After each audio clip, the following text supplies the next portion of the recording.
So then guys, it has been 30 days or 1 month, to be honest it's probably more like a month and a half, 45 days since I've had the normal iPhone 17, and I can safely say this is the best iPhone for the masses right now. Now before you shout, but the Pro is better or the Pro Max is amazing and you should be buying that one instead, well, I'm going to say this, the Pro iPhones are really made for people who need that extra power every day. And I'm not talking about those people who say I need to have an extra hour and a half battery life because I can't be bothered to take a power bank with me throughout the day. I'm talking about those people who are constantly filming, saying in ProRes, shooting raw photos, or needing that long zoom lens for work or creative projects.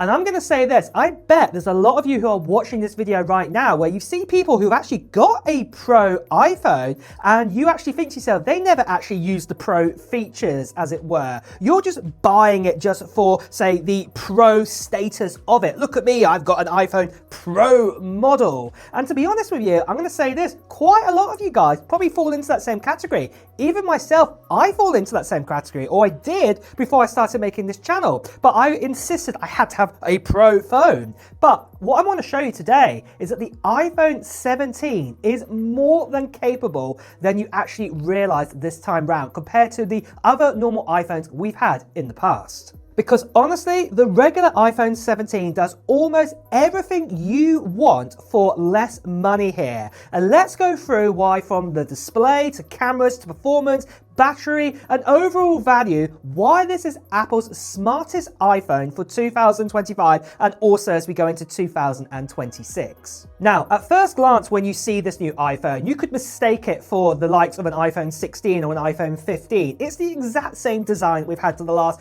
3 generations now, including this one. And that means that we have actually got that flat edge style Apple's perfected over those years. And we've also got now a slightly bigger display inside of this phone where it's actually 6.3 inches. And this is the perfect balance between size and usability. The bezels around the screen are also noticeably smaller this time. And I'll be honest here, I've got the sage green version and I honestly love it. And the great thing is it's not actually scratching any of the colors off or anything like that. It also feels super premium for this and it doesn't attract fingerprints or dirty hand marks on it whatsoever. It's absolutely amazing. But what I would be saying is the highlight of the actual design is the actual display that we've got right here. And that is now, like I said, it's a 6.3 inch. But for the first time ever on a regular iPhone, we have a Pro Motion display on this. So that means we get that silky smooth 120 Hz refresh rate. And it also tones right down to 1 Hz as well. Everything from gaming to scrolling around on the menu just feels buttery smooth. And this Super Retina XDR panel now hits up to 3000 nits. And that is the same as like what you get with an iPhone 17 Pro or the 17 Pro Max. Even in direct sunlight, it's perfectly readable. And also Apple have added on this anti-reflective coating and it helps out now with you underneath artificial light. And this is really helping out brilliantly too. And after more than a month of using this phone, it does actually feel like I'm using a Pro iPhone. There's many times I actually forget that I'm actually using a normal regular iPhone 17, not an iPhone 17 Pro in the same sort of form factor. But then after this, one of the things that you're probably going to say is where the iPhone 17 Pro and 17 Pro Max is way better is all to do with cameras. And I'm going to be deadly honest, on paper, you are right. The iPhone 17 Pro and the 17 Pro Max does have that telephoto zoom capability. But let's be deadly honest here. How often are you going to be zooming in all the way beyond the likes of say 5 or 6 times zoom? You've really got to be honest here. There are going to be the odd occasions when you are going to do that, but for the actual long period of the time that you're actually going to keep the phone, are you going to constantly do that apart from just showing off to your friends that you can go really far with the zoom? Probably not for the majority of you guys. But the great thing what I love about this phone is that we do have the dual 48 megapixel fusion camera system. One is a wide and one is an ultra wide. And using Apple's fusion algorithm for sharper and more balanced photos, daylight shots look brilliant. Just have a look here on a dreary day from the UK. This here is a 0.5 zoom here. And look, let me compare it here to an iPhone 17 Pro Max 0.5. There's not much difference between it. Let's flick back to the iPhone 17, 0.5. Not much difference here to the iPhone 17 Pro Max, 0.5. And then after this, let me go to a one-time zoom on the regular iPhone 17. Have a look here. Now have a look at the normal one-time zoom on an iPhone 17 Pro Max. Not a lot there. And then the same with two-time zoom. Here's two-time zoom here on a regular 17, and then here we go, two-time zoom, what we have on the 17 Pro Max. Then four-time zoom on the regular 17, and then after this, here is four-time zoom on the 17 Pro Max. Now, if I push this up to 8-time zoom capability here on the iPhone 17 regular, yes, the picture starts to fall apart a little bit here. But then compare that to, say, the iPhone 17 Pro Max, yes, it is a lot better because we're using that third lens there. But my point is, for the beginning part of that video, that 0.5, one-time zoom, two-time zoom, four-time zoom, there wasn't much between both of these phones there. And this is my point, what I want to get across, that so many of you guys are probably not going to really, for general pictures, push beyond that. Like I said, there will be those situations where there will be the odd occasion. But generally speaking, when you are saving so much more money on buying this phone over, say, a 17 Pro, then yeah, it actually starts to make a lot of sense, this phone. And it's the same for videos. Have a look at this video that I captured here with the iPhone 17, and I did a bit of a zoom test, and then after that, I also did the dual capture mode too. Take a look. So here we are then on the iPhone 17. This is a 0.5 zoom, but I can go up to a one-time zoom capability. And then after that, we can go to a 2x capability. But then what we could do is we could push it all the way up to 6 times. That's the maximum amount of zoom you can do on video mode on an iPhone 17.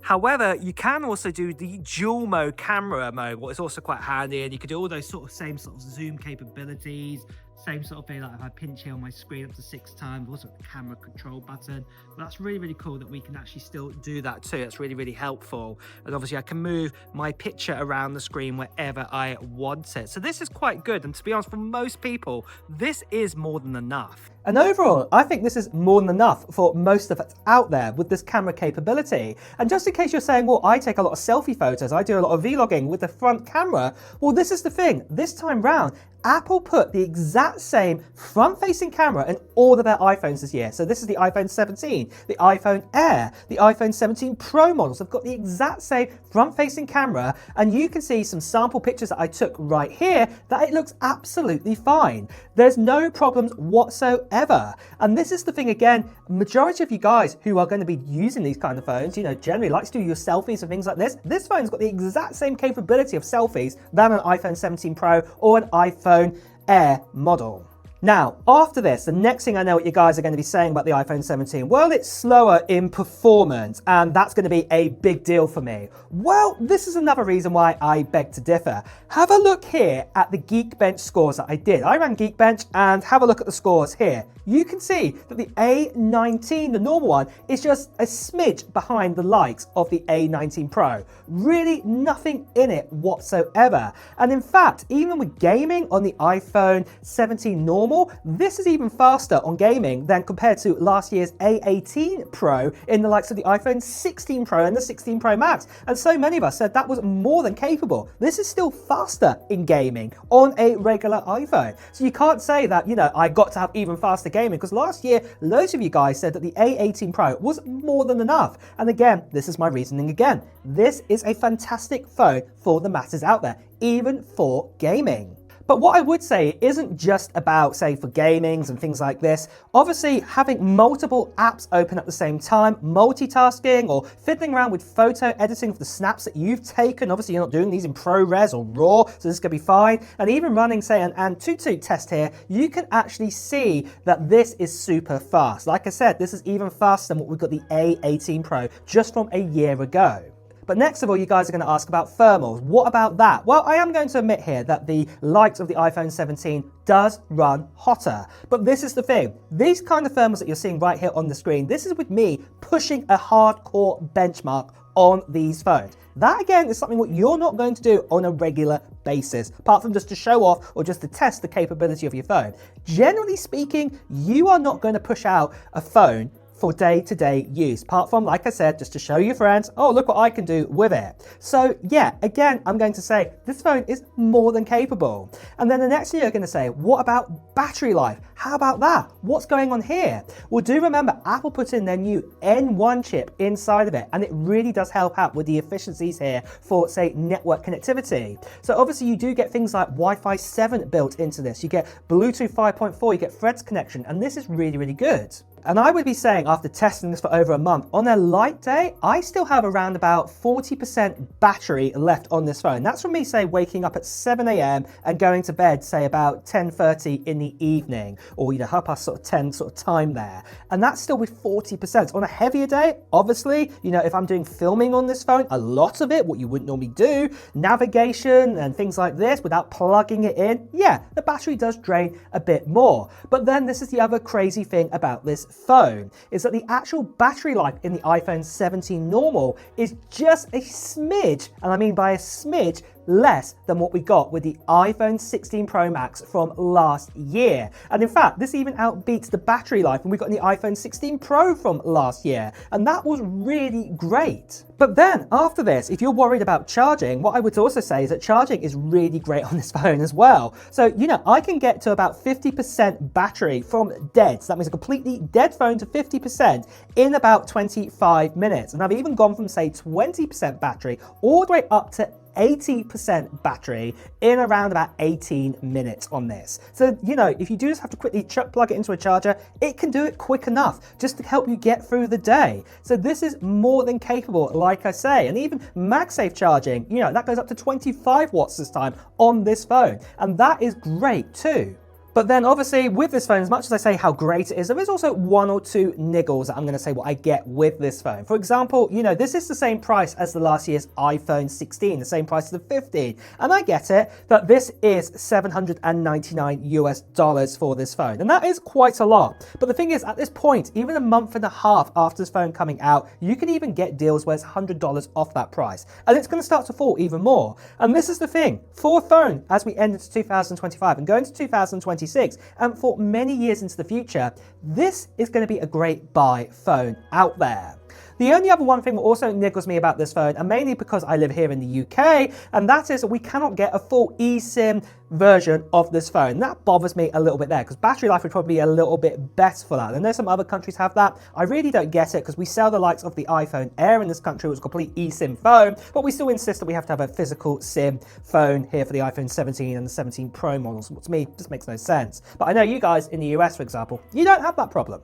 But what I would say is, after more than 30 days, here's the verdict. The iPhone 17 is the best iPhone for the masses out there. It nails the fundamentals, in my opinion. The display, the cameras, the performance, and the battery life without even, say, a super high-end price. If you've got an iPhone 14 or older, this is a massive upgrade for you. You get all the previous generations, and you also get all the upgrades that we got in the iPhone 17 too.